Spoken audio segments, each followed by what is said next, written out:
Hello again, I am Blunty and it is a glorious day out today, so I thought I'd take the opportunity to go for a wander and check out the new capabilities of the PlayStation Vita added in the recent firmware update. Mainly, what I'm looking at is the video recording capabilities. When I first reviewed the unit in Big 6-part series, it couldn't do videos, it could only do stills, and it did them fairly poorly as a matter of fact. So, now that it can do video, I'm going to take a look at how it does that. And again, I'm going to take a look at how it does that compared to its main rival in the marketplace, really, the 3DS. Because last time the 3DS kicked the Vita's ass when it came to stills. This time, it might be the other way around, I think. So, keep watching. So welcome to our review of the video capabilities of the PlayStation Vita. Now, before we get started, it's worth pointing out that on I think part 5 of my original series of PlayStation Vita reviews, where I reviewed the still camera capabilities, because at that time the new firmware hadn't come out and it could only do stills, and video has only just been added in the latest firmware update a couple of months after the Japanese launch. There are a bunch of people in the comment section there, "Oh, well, it's a game device, it's not supposed to be a camera, why are you talking about the camera?" Well, because it has a camera, you dumbasses, and it does take still photos. It even has a dedicated photo-taking app, and now it takes video, so I'm looking at the video capabilities. What it basically boils down to is these Sony fanboys who can't stand that the Vita isn't perfect in every single way, and people like me will point out the ways in which it isn't perfect.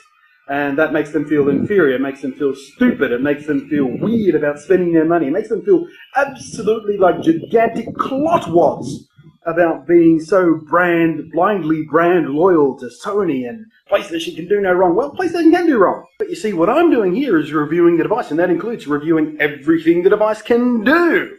The entire range of capabilities that it has built into it, even though they're not specifically game-specific functions all of the time. I'm still reviewing them so you get a rounded idea of what the entire device can do, not just gaming. So if you're that kind of Sony fanboy, just fuck the hell off, why don't you? Because these videos are for people who want to be honestly informed so they can make a purchasing decision based on all of the facts, not just the pretty nice ones. And it also goes to the people who, when I pointed out the browser on the thing, sucks to high heaven most of the time, just about everything you're wanting to do with it. "Oh, well, the PlayStation said they were trying to get Flash working on it, and there's going to be firmware updates to do this." I can't review it on what it might have down the road. I can only review it on what it has. And because those firmware updates aren't here, don't have a date, there are no specific plans announced or what's coming in what firmware updates, I can't make any judgments based on that. I can only judge it on what it does right now, which is why I'm doing this video after the original series of videos, because they've added a new functionality, which is video recording. So let's get to it.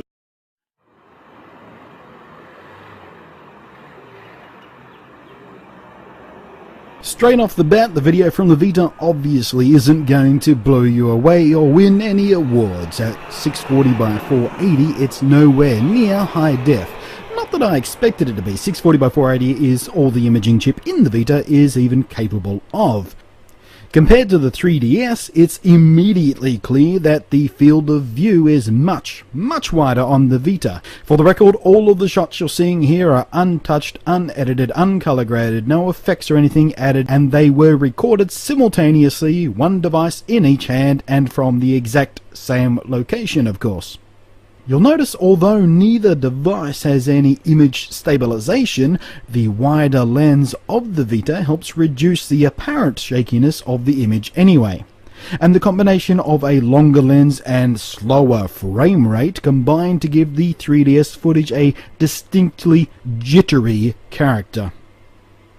The 3DS usually did better in both color saturation and choosing the correct white balance setting, much like when I compared the two in stills mode actually, but it has to be said, if this is a serious consideration for the purposes you're planning to use the footage for, it is something that's pretty easily corrected in post-production. Both cameras have quite limited dynamic range, however, quickly losing detail in shadows and blowing out any bright spots into big, glowing, bloomy areas of white.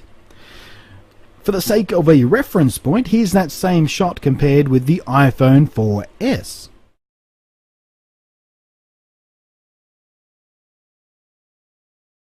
The Vita was slightly more vulnerable to that kind of highlight blooming, but neither camera performed particularly well in these circumstances. The ability to compensate exposure when moving from bright areas to darker areas is about equal on both cameras, but in movements like these, the 3DS obviously suffers significantly thanks to its jittery lower frame rate. And should you ever consider making vlogs on these things, well, you're probably wondering about the microphone quality, in which case, you can hear for yourself right now, and it's about what you'd expect it to be, quite honestly. It's not spectacular, but it's not horrible, and it's definitely worlds above what you get from the 3DS. It's horrible audio quality and just shockingly bad sound in video mode. But, yeah, on the Vita, pretty acceptable. The sky here shows the footage from the Vita can suffer from compression artifacts and colour banding pretty severely at times, but the wibbly-wobbly rolling shutter effect is minimised thanks to the small sensor, so in fast pans vertical lines don't lean or wobble too severely and motion blur is pretty minimal. Both have cheap plastic lenses, so both cop about equal amounts of fugly lens flaring artifacts. Although it's fair to say this effect can be attractive and sometimes it's even what you're looking to create. In this shot it becomes wildly obvious just how much more detail and sharpness the Vita has over the 3DS. The 3DS also shows far more chromatic aberration and colour fringing on high contrast edges. Again, I want to remind you I don't consider the Vita's performance here to be particularly good, but it is much better than the 3DS. The Vita overall offers a much cleaner, crisper image with vastly smoother motion and doesn't have nearly as much of that hideous grainy noise that the 3DS is constantly crippled with in every single shot regardless of lighting conditions. Neither camera is really very good, but if it comes down to which one I'd rather shoot with and I'm faced with footage that looks like this,